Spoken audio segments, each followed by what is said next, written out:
Hello, this is Jeff with Simplex Aeroplanes, and I'm going to show you today how we can prepare raw aluminum stock, essentially for finish work on your aircraft. We market the Zing and Cloudster ultralights, and one of the things we sell is a tail spring. Now, this doesn't look like the spring yet, but this is what it looks like when it comes from our machinist. The machinist uses a water cut jet machine. It's like a CNC machine of sorts, but it uses a water jet. And you can kind of see we have some fairly rough edges there. And anyone who knows much about metal knows that's actually a stress riser, along with not looking that great. But it still gets the general shape. So we're going to take out those stress risers, smooth them out, and get something that looks more like that, right? Nice and smooth. We still got a little work to do on the edges here, but that's something we can do with some Emery Cloth, but still fairly smooth. And it's pretty easy because aluminum is soft. It's a soft metal. The aluminum we use for our tail spring is just standard 2024 T4 aluminum. You could use 7076, that would be fine. But yeah, we use 2024. We also use 2024 on our landing gear, though we're tending to push more people to get landing gear from Grove, and they bend theirs with 7076, which is fine. It's actually a good material, so no problem there. You just don't want to use like 6061 or 6063, of course. Let's take this off for a second. So the first thing we're going to use is just going to try it with 220 grit sandpaper, just on your orbital sander. So that should work pretty good for the most part for the first stage.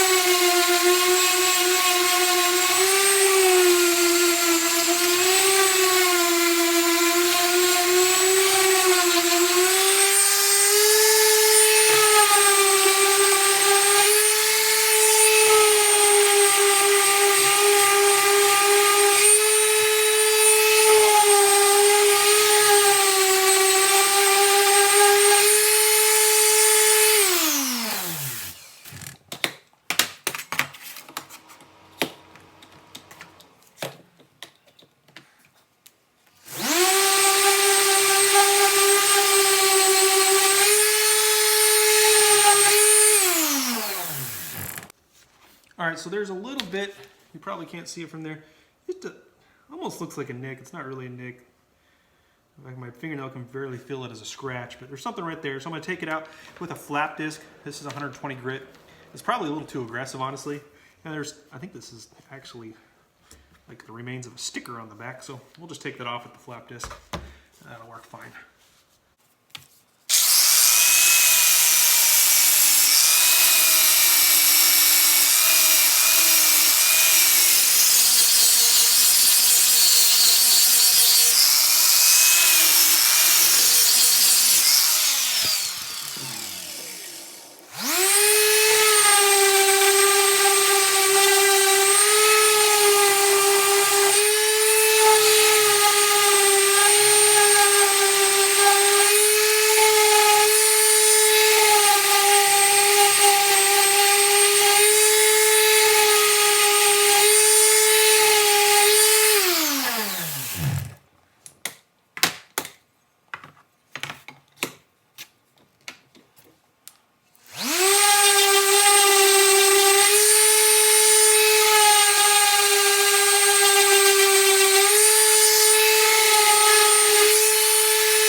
All right, so you can already see a difference between that side and that side.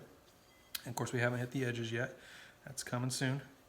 And yeah, there's still slight imperfections. You can't feel them, you just kind of see them. And again, that's just Emery Cloth with 400 or 600 grit. That's where you're gonna be able to polish this up real nice. And but right now it is, I mean, it's structurally good on this side. There's no actual cracks. Or I should say not cracks, but scratches. Like that's just a little marring mark that doesn't seem to totally want to come out. Just need a little finer sandpaper. So now we'll switch to this side.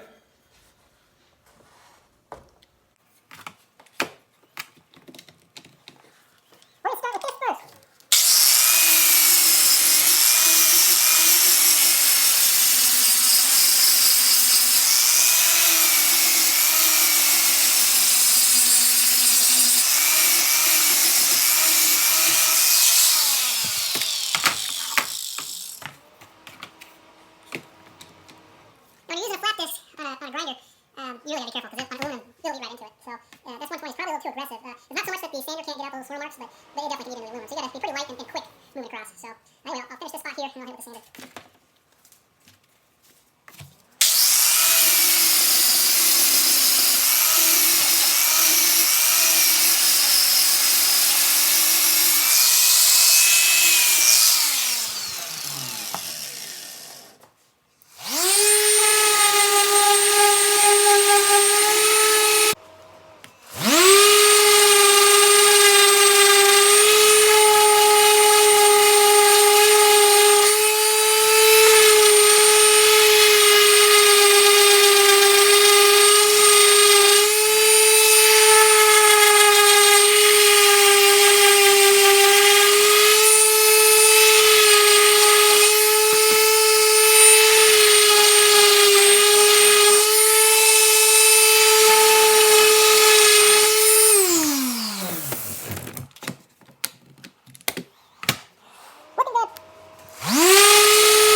All right, so it's looking pretty decent.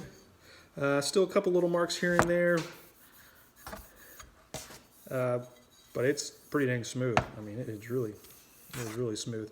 So at this point, we'll actually just move on to do these edges. We'll clean these up, and there's a couple different ways I could do that. I've done this on a belt sander that actually works just fine.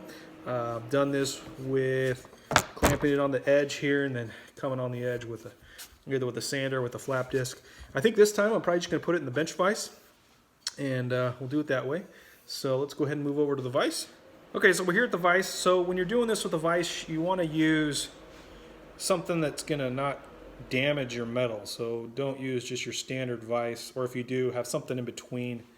In this case, this vise has some wood inside, so it's great for not marring up aluminum or any other small project. So and we're just going to hit this up with the flap disc on the grinder, and yeah, we'll see what our results are going to be.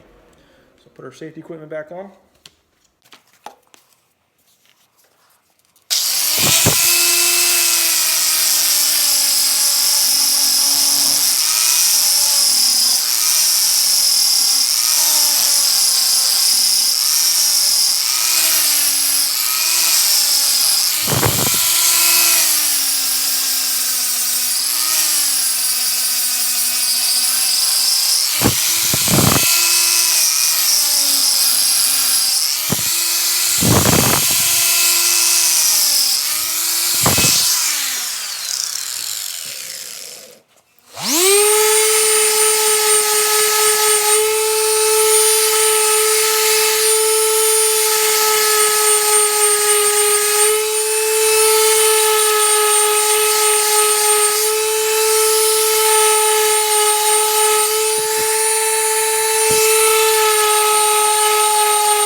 All right, so that's doing real good. You can hopefully see that on the camera. I mean, that is super smooth.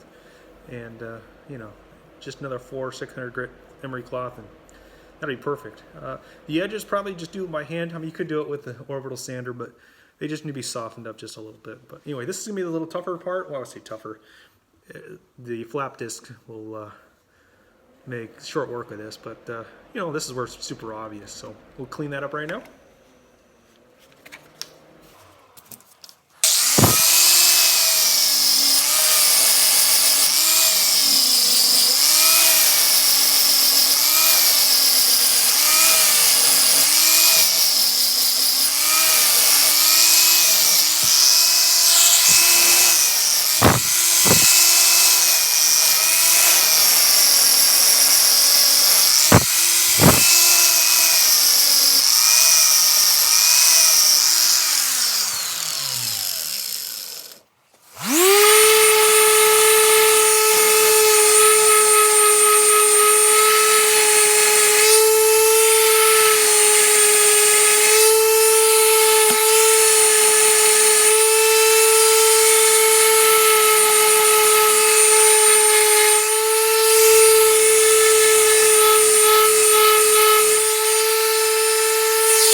pretty good.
All right, so that's pretty good.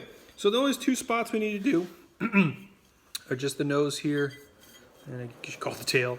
The reason I don't do those with these two tools is I actually can get more control by doing this on a disc sander, power disc sander. It's attached to the belt sander. Yeah, because then you can just kind of set it on there and pivot it, keep it at a perfect 90, and keep it square to the sanding disc. And it just works a little better. When I do it with these other tools, I've done it before, and it just never gets that perfect round edge. So this tends to be a better way. Anyway, I'm gonna go do that real quick. I'll come back and show you that.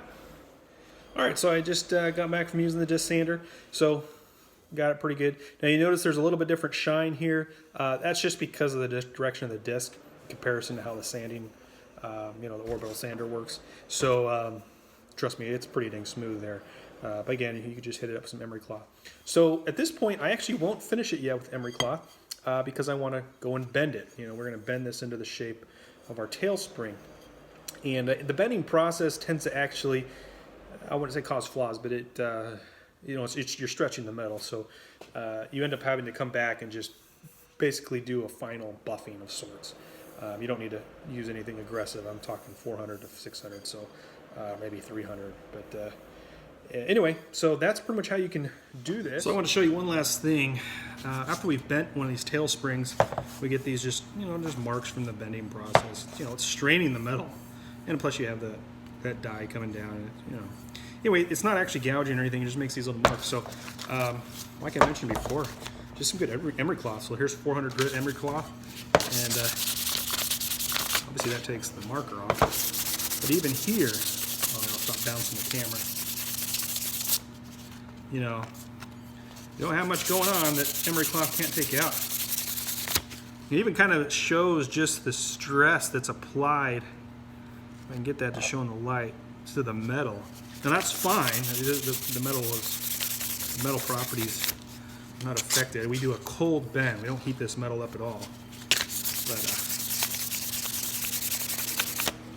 that just kind of cleans it up. And of course, you could do this all day long, but just to kind of illustrate that it doesn't take much to finish it up. So this is just 400 grit. We can go to town with that. You want to polish it, take it to 600, 1200. These actually look really good, polished up. So if you buy one of these, I actually highly recommend taking this farther and just polishing this, and even the landing gear. The aluminum slab landing gear just looks fantastic when it's polished. So wouldn't paint it. Plus it's flexing. So I don't know how long your paint will last. Maybe it'd be fine. But you know, aluminum looks great polished. So you can really get that chrome shiny look if you just work with it. And you know, there's not that many aluminum parts exposed on the airplane. I think all of them would look, you know, just look great polished. You know, maybe the wing struts would be a little bit of workout to polish them up, but even then it's not that much. So anyway, just wanted to show you that's the final step there. So this one was bent a little more.